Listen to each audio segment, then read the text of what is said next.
Okay, hello everybody. Welcome to Korean Atlanta Mentorship. And in this video, we're going to do a reaction. If you don't know who I am, my name is KAM, according to some of you in the comments, aka Korean Atlanta Mentorship. And we're going to react to a video from a year ago by a channel called Teacher Therapy. Teachers versus Gen Z and Alpha, how bad parenting, social media, and zero discipline ruined a generation. Now, I don't know if you know anything about me, but I actually did teaching for 6 months.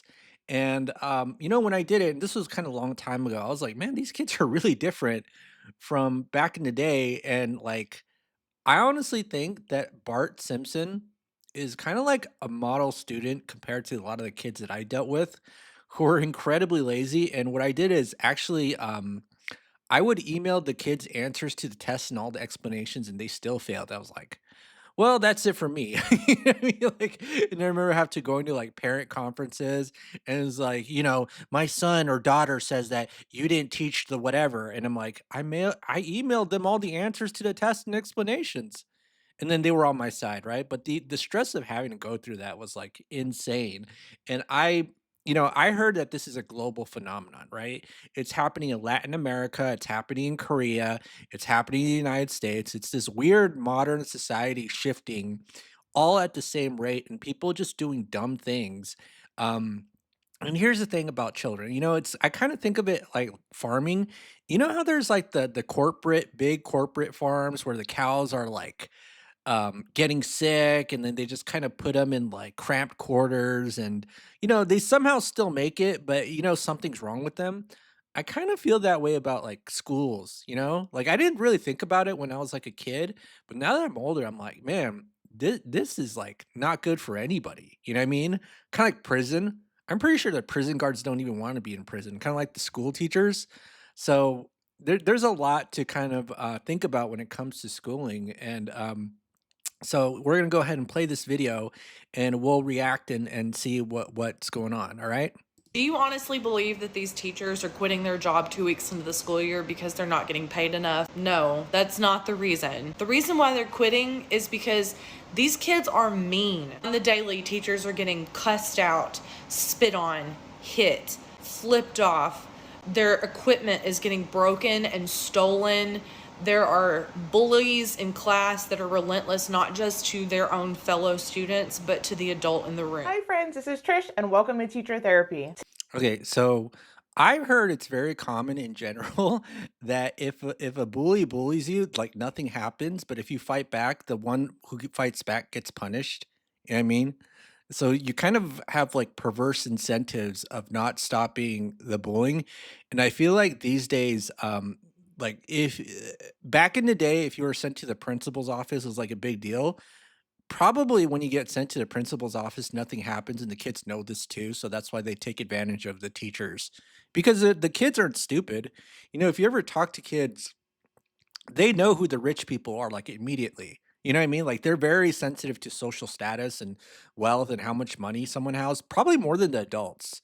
So, like, this is why, like, you kinda have to be careful around kids, but, yeah, so this is the creator of the YouTube channel, so let's just see what she has to say. I think she's a former teacher. Today we are tackling a very important debate that's been going on social media. Many teachers are speaking out about how hard it is to teach Gen Z and Gen Alpha. I've been talking about this for almost 4 years, but now it seems like there's hundreds of people talking about this online. And whenever I've posted videos about this topic, the number one pushback that I get is kids have always been like this, nothing's different, every generation says the same thing. And I will disagree with you on this because I never had any teachers, email me the solutions to a test and all the explanations, and I think if I had that, I probably would have passed the test. But it's like this bar is so low that even if you give all the answers, there's just like a total lack of effort, right? So, yes, there's always a little bit of rebellion. Yes, there's always a little bit of trouble. But, I don't know what it is about society, but it's like when you majorly screw up with something, you don't get criticized at all. But when you like make little mistakes and you never hear the end of it, right? So let's just keep going. people really like to quote me Plato, so let's hear what he said. And this is from the 4th century. He says, "What is happening to our young people? They disrespect their elders, they disobey their parents, they ignore the law, they riot in the streets, inflamed with wild notions, their morals are decaying. What is to become of them?" So it would seem like they have a point, right? But in spite of this fact, I still maintain that things actually are worse, and they are a lot worse. And I want to explain why in this video. School has changed drastically since I graduated high school in 2005. Now it's true, back in the 90s with movies like Dangerous Minds in 1995, people were Dangerous Minds. Remember that? Remember like movies like Stand and Deliver? What was that phrase? In from Stand and Deliver. I can't remember, but I know remember South Park made fun of it. All right, well, let's just keep going. We're aware of some schools and some neighborhoods having some problems, but they were mainly isolated pockets. But the common experience and recommendation for teachers that were having these troubles was, hey, move to a different neighborhood or go to a different state or region. Now it's not so simple. In my personal experience, I even tried working at a private Christian school. And when I say the behaviors and attitudes were 10 times worse than my urban so-called low-income students, I am not exaggerating. Yeah, I had that experience too, where I actually taught at a high income school. And here's the crazy thing: I grew up in a high income school. So in our high income school, we didn't have those problems. But when I taught in a high income school, I saw a lot of bizarre things. Like it was so weird and bizarre. I couldn't even believe it. Oh yeah, South Park. It was like, how am I gonna reach these kids? Right? What was it? I gotta look that up. It was awful, and I'm fairly certain I gained PTSD from that experience. But anyhow, it's not just me. I've heard from hundreds, if not thousands, of teachers at this point. There's teachers that are writing me from rural places, from urban places, from private schools, from charter schools, even from boarding schools. I think a lot of it has to do with the internet as well, and the fact that people are so hands off in their relationships. So, what probably happened if you were my generation, which is a millennial, is that your parents were probably a bit too um, hands-on, or they didn't care at all, and they were probably mean to you as well. So what probably happened is that when my generation, and probably maybe a little bit older, became parents, it's like they decided that they were going to be the opposite of that. And I think the extremes of any sort of philosophy when you're dealing with other people are going to come back to bite you.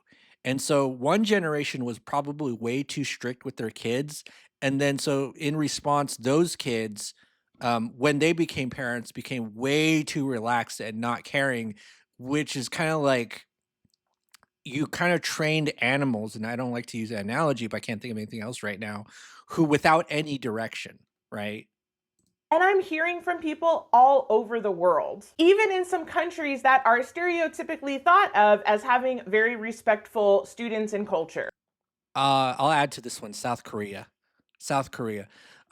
There was a news story, and actually, let me do a Google search on this. South Korea teacher, um, right? So in South Korea, back in my dad's day, um, like teachers were kind of seen as like it was like kind of like seen as a doctor or a lawyer, like in the same way it was here because of Confucian ideology. Like Confucian ideology really put respect on age and education and teachers, right? And so that's all gone now, right? So if you take a look here, they've been having protests in South Korea regarding parent bullies, right? And it's kind of sad. It's really, really sad. Like, it used to be a very respectable profession, but it's kind of suffering, let's say, the plague of modern society, and there's no respect for elders and the Confucian ideology, which has its own faults. Like, I'm not gonna say, "Oh, like, this is the Confucian ideology is like, oh, like the best thing in the world." But I think there should be, by default, a little bit of respect for your elders and people who have more experience in life than you. But that's gone even in South Korea nowadays as well.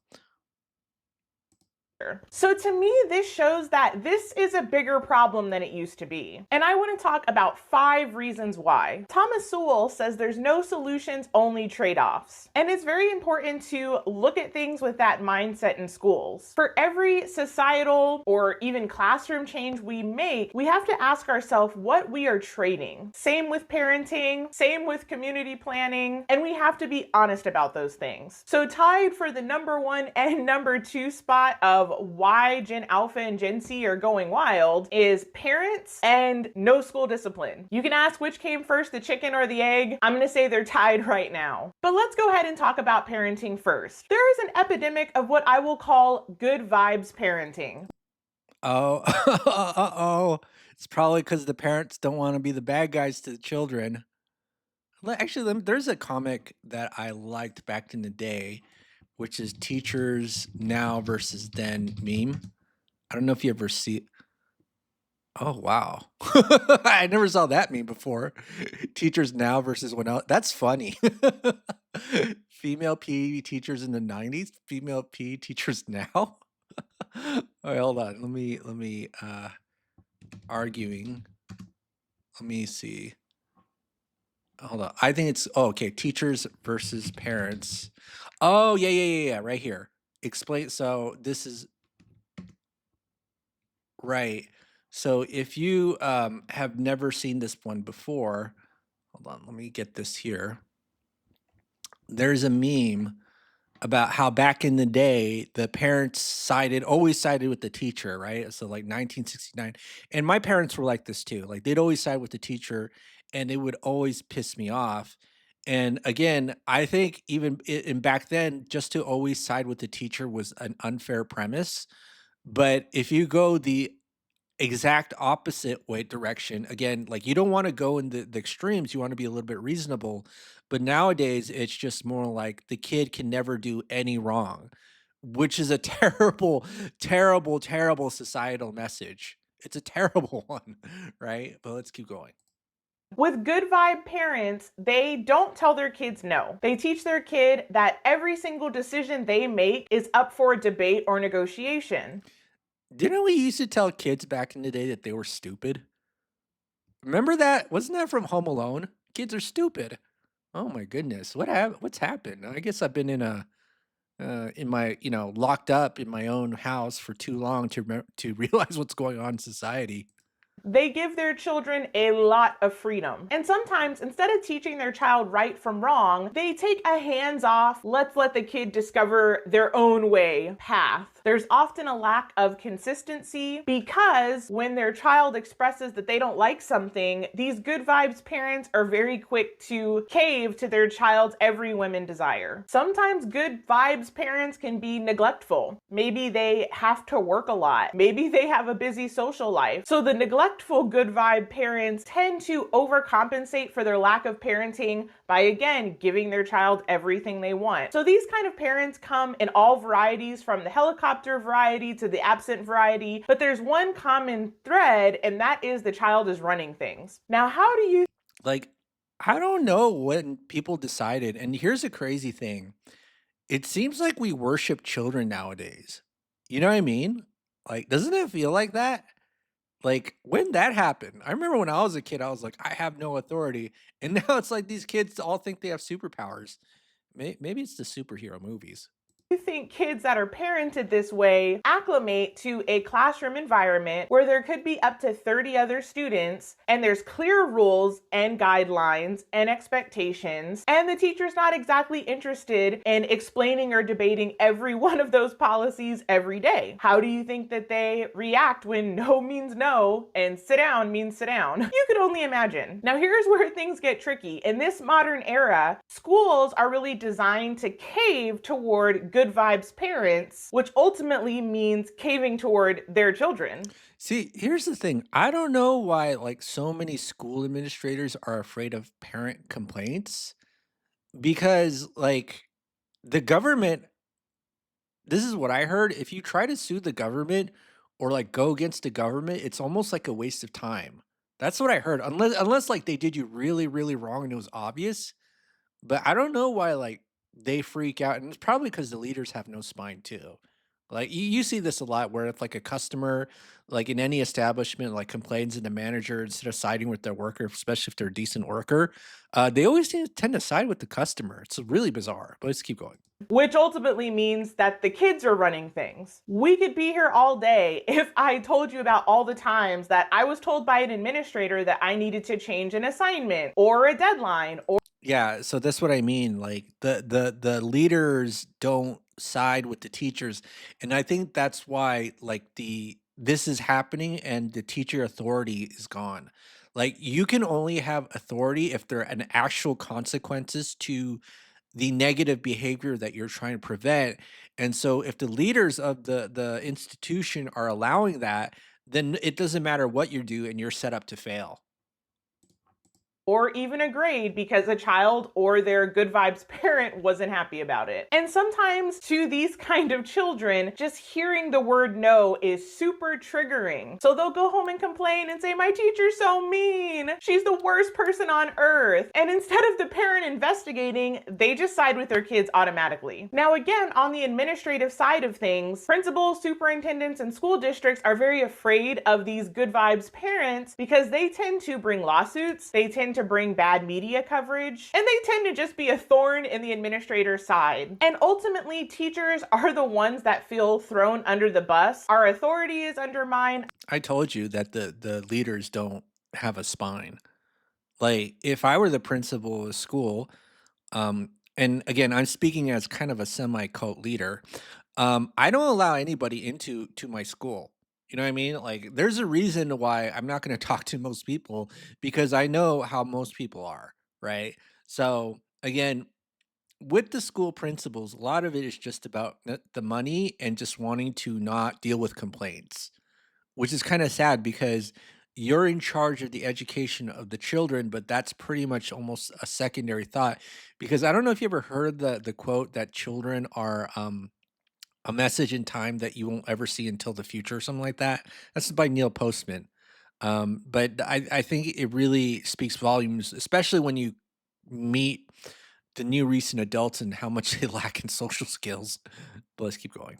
I've had administrators go in and delete my detentions that I've issued because a parent got upset. And again, this didn't really differ much between the super rich, fancy private school and urban situations. I was seeing the same parenting patterns in both. I was seeing the same entitlement and defiance and outright antagonism from the students, no matter what side of the train tracks they came from. And that's why I honestly get so frustrated at comments that hint at, oh, I know what demographic you taught, because they have no idea. I feel like I've seen it all, from rich to poor to middle class. Again, these are patterns that don't seem to skip zip codes. It's everywhere. At the end of the day, kids and teenagers and young people are looking to adults for boundaries, for borders, and for walls that say, do not cross this line. And when parents don't have those in the house, and then those same kids come to school and there's no consequences for any bad behavior, you can only imagine what classrooms end up looking like. It looks a lot like the teacher pleading and trying to motivate. And It's actually probably like Home Alone, right? Remember how like Kevin in Home Alone goes crazy when he has no parents in the house, and then he starts doing things like shaving and putting like the shaving I don't know if it's cream or what do you call it, the aftershave, and then he like screams like he screams really loudly. It's probably what's going to happen when you don't have any direction to the kids, right? sometimes trying to be a circus performer just to keep the kids' attention. And it's exhausting. Now, I think it's important to note that this isn't just happening in schools, this idea of getting rid of consequences and catering to everybody's feelings. This is happening in whole cities. And even though this is a controversial point, when you take away consequences, misbehavior increases. When she says that, I think about San Francisco. But let's keep going. This could be a law of the universe. I've seen so many news reports of cities that decided to stop prosecuting theft, and you have people literally walking out of stores with bags of materials for free and nobody's stopping them. There's certain cities and areas that essentially have to put everything behind glass and locked key now because people that come with an intent to steal know that nobody's going to stop them. San Francisco. In fact, let me just do a quick Google search on this. Let's do San Francisco, all items behind bars or a glass door. Let me see. In San Francisco, particularly at some Target stores, a significant number of items are kept behind security glass or locked cases, with reports showing many products are being displayed this way due to concerns about shoplifting. Oh man. All right, let's go ahead and keep going.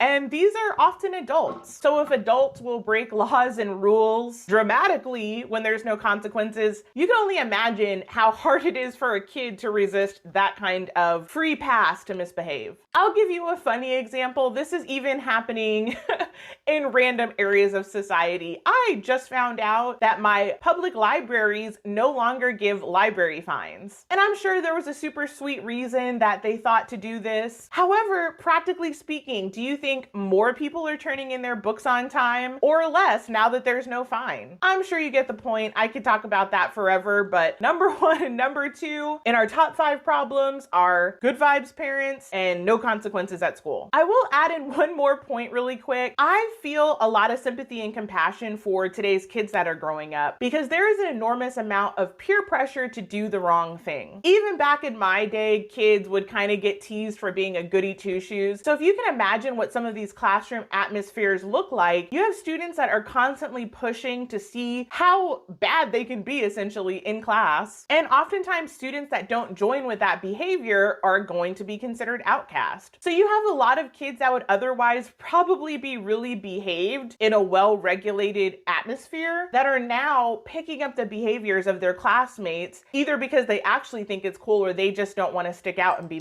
It's like an infectious social virus. So that's why it's very important when one kid acts up. Excuse me. When one kid acts up, you just get rid of them as soon as possible. Like you need to show people consequences for the behavior. If you just let things slide, then the virus will spread. I'll say that.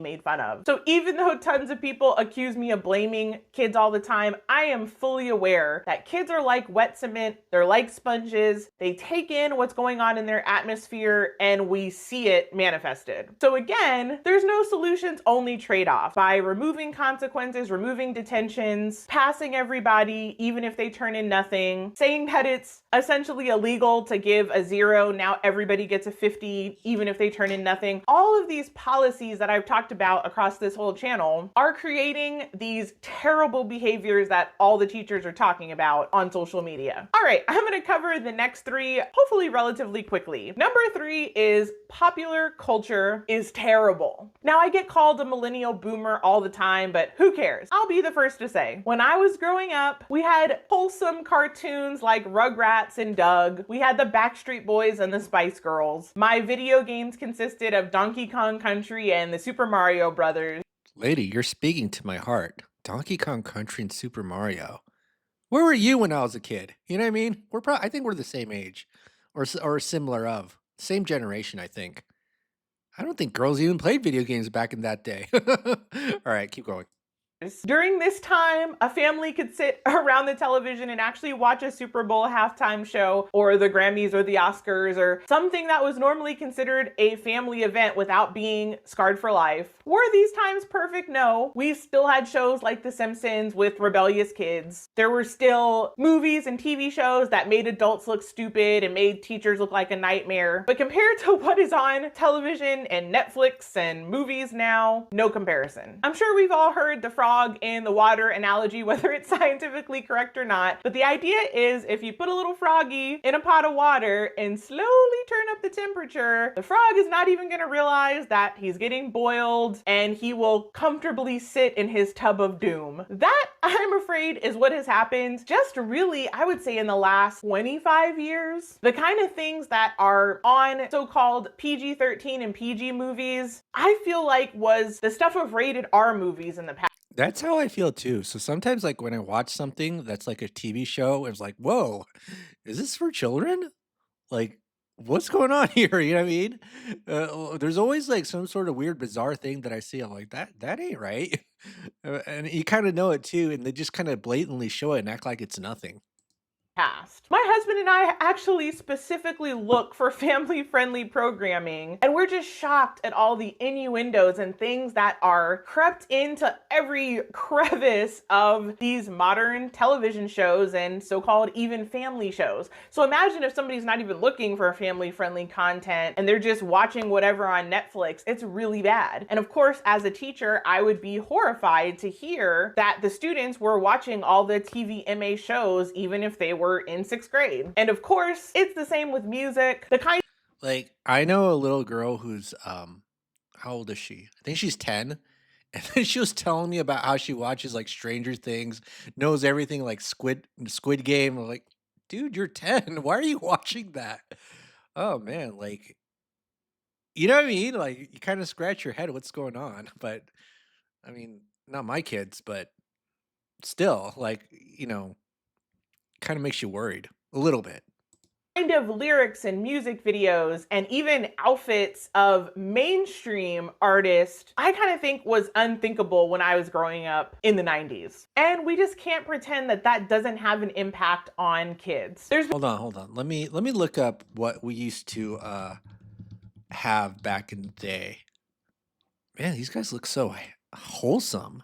Look at that. Now, let me look this up. Cardi B.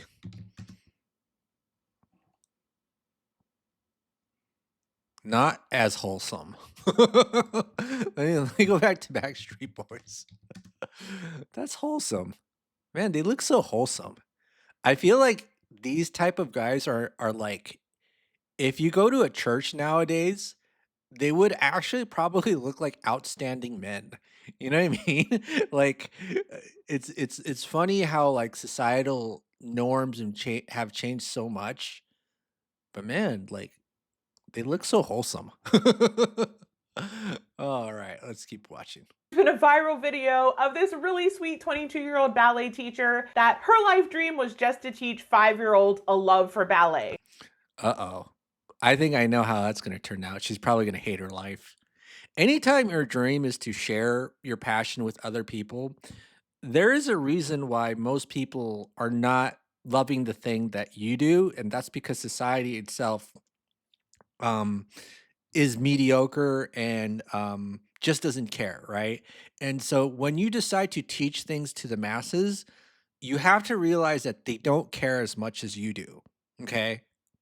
And she talked about how the little kids were wanting to do super grown-up inappropriate dances and requesting super inappropriate grown-up songs and knew the lyrics at the Uh-oh. Let me go back here again. Uh-oh. Uh-oh. What's another influence that a lot of young people nowadays? Uh-oh. You ever notice that every 18 or 19-year-old almost looks like this and they've all probably had plastic surgery? It's insane how everybody's almost like a clone of each other now. the age of 5. So these are, again, things that we have to face as a culture, as a society. The behaviors that we're seeing are a direct result of the input that these young people are receiving. Which leads me to number 4, social media. I am of the dinosaur generation where we didn't even get Facebook until my freshman year in college. And yeah, we had MySpace, but it was nothing like today. There's been TikTok challenges that have made it on the news because it involved students banding together on social media to attack their teachers, to destroy property, and all manner of other terrible things. Back in my day, we essentially had our classmates to look at for behavior, the people that were in our neighborhoods and schools, and maybe the people that we saw on movies and television. But now, think of either the worst bullies or the biggest troublemakers influencing tens and thousands of other kids, and they can be in groups together and they can trade stories. And that means that any undesirable behavior is in a way mainstreamed. People start to think of it as normal. It's suggested to them more and more. And that makes an even deeper, darker youth subculture than I think has ever existed. Because so many parents are completely detached from the social media world. I specifically remember even when I was teaching my worst year of teaching of all time, 2015 through 2016, there were so many parents that swore up and down that their kids didn't have any social media accounts, and I 100% knew that they did. And there's parents that are really, really in denial about what their kids are doing because they just believe whatever their kids say and they're not monitoring their devices. They're not monitoring their screen times. And it's been brought up a lot lately on social media that Yeah, and that comes to back to my point that we as a society as a whole have to stop worshiping children. It's really weird how that's become the way that it is. a lot of these kids are iPad babies. They have had devices in their hands from the time that they were in diapers until now. I'm sure maybe in 25 years we will be shocked to learn the effects on the brain and development and how harmful it is, but these are all realities that's contributing to much worse behavior on a much wider scale than what we've seen in past generations. You know what's crazy? Steve Jobs probably knew this too, and that's why I remember an article didn't want his kids to use iPads. Yeah, he did. It's funny because he created the iPad as like, kids, you ain't using it. Too dangerous and addictive. And I guess he was kind of almost like a drug entrepreneur, and he sold the stuff, but he didn't consume it, right? Oh, so we're kind of at the tail end of that experiment. So All right, number 5, I couldn't leave out the pandemic. I won't go on and on about this because I feel like it's been covered before by other people, but I will say teaching was already extremely hard when I started in 2013, but it almost became unbearable in the pandemic years and post-pandemic. I assume it was like that just because like you're telling kids to stay on Zoom calls and pay attention and put on their cams. And even I, as an adult, cannot do that. Like I will zone out after like 5 to 10 minutes, right? And then to say that you got to do that for like hours and hours, that's insane. I actually ended up quitting teaching in April of 2021, and I was just so discouraged. At that point, I literally had around 90% of my students turning in absolutely nothing. And as we've talked about, of course they're gonna pass, of course they're not gonna be in trouble, of course we can't do detentions or homework makeup club. So I felt like every second in the classroom, for those that were in person, was me just pouring out all of my energy, trying to be interesting, trying to be entertaining, trying to have lots of shiny media, trying. Yeah, and that's kind of the other thing too, is that you shouldn't have to feel like a clown just to get your students learn. And in fact, I think the easiest way to kind of reverse the dynamic is make it a privilege to be in your classroom.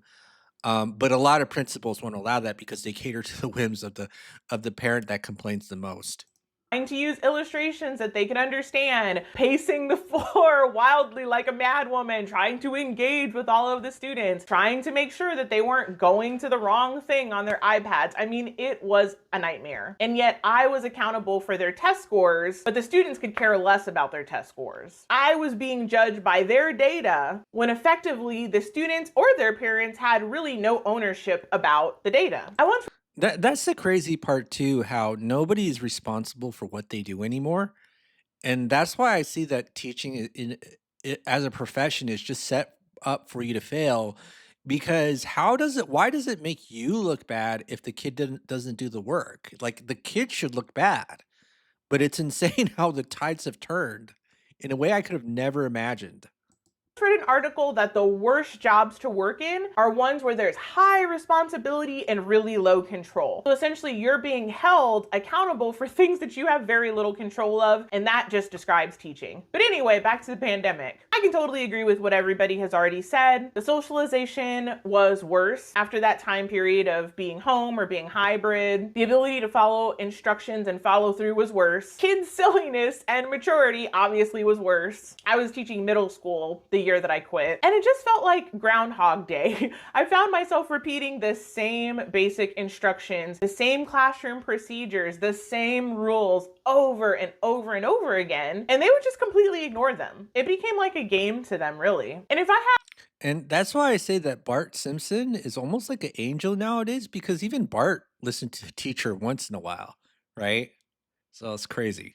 had to summarize what it feels like to be a teacher, it would kind of be like those clowns that show up to birthday parties where the kids just beat up the clown and laugh at him. Imagine that feeling, but you're actually supposed to be a professional with a master's degree and a respectable career, but you're just getting taunted and harassed and ignored and laughed at basically all day long. And then you're in trouble for it with your boss. That is kind of what modern teaching feels like. And I always have to say, these are generalizations because I can remember by name some really sweet, really amazing kids. It's just sad that I felt like it was 10% or less of my students. And that doesn't mean that they were all bad people, but this system is unsustainable. So yeah, I think things are actually worse, even though Plato noticed the potential of bad behavior even back then. The things that students get away with and are allowed to do are unimaginable to most of us that grew up in school, even in the early 2000s. Things have changed, and I'm so glad that teachers are speaking out about it. We get a lot of hatred and a lot of pushback and a lot of really, really mean comments, but this is a wake-up call for this country, for the world. These are patterns that are spreading out everywhere. And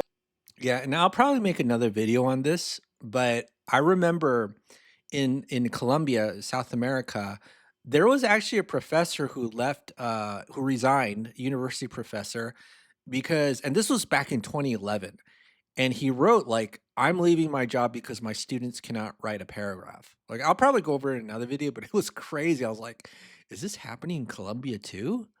Colombia. Okay. Now, okay, I remember what the phrase was from South Park. South Park, how do I reach these kids? That's what it was. If you don't know, this is from a parody of a movie called Stand and Deliver. How do I reach these kids? And that's kind of probably what any modern teacher is going through. Hold on, let's play. Shut up, man! You royally screwed us all! How do I reach these kids? How do I reach these kids? And this isn't just kids in the urban neighborhoods, it's modern society in general and pretty much every country in the world. So, welcome to reality, right? All right, well, that's it, folks. This is a reaction of how bad parenting, social media, and zero discipline ruined the next generation of kids, unfortunately. Welcome. I want to say welcome to America, but it's really welcome to reality. All right. Well, this is Cam Reacts. See you all in the next video.